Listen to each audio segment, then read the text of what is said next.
Hello guys, ito po si Coach Carl. Ngayon, ituturo ko sa inyo kung paano ba malalaman na tayo po ay nakapag-re-entry na.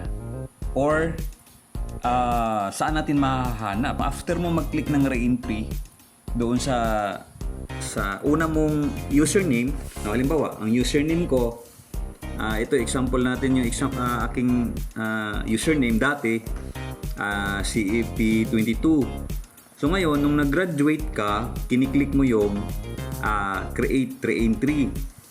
So after nun, nung na-create mo na yung re-entry, so karamihan sa mga nakakausap ko, nagtatanong sila kung paano daw makikita, paano daw malalaman na may re-entry na daw sila.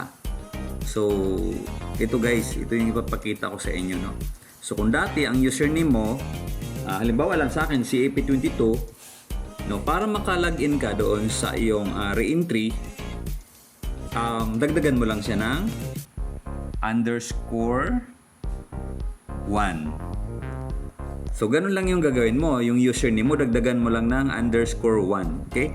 Then, yung password mo, ganun pa rin. No? Kung ano yung password mo doon sa dati, nung hindi ka pa nag-graduate, yun din yung gagamitin mo. Pero kung nagpalit ka ng password, so, yun yung gagamitin mo, yung bagong password mo. Okay?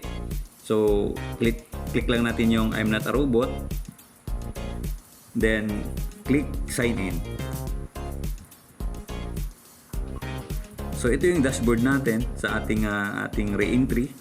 So, scroll mo lang siya pataas. Kung gusto mo makita yung genealogy mo o yung structure, yan, makikita mo dito sa my plan ID, biometrics plan, then step 1, 3, 2, 5 challenge. Kasi ito yung cycle na re-entry natin, ha? Kaya 3 to 5 challenge pa rin siya. Okay? So, i-click natin yung biometrics plan. So, ito na yung aking genealogy guys, sa aking re-entry. Okay? So, ganun lang kasimple, no? Kung paano malalaman na meron ka ng re-entry. Okay?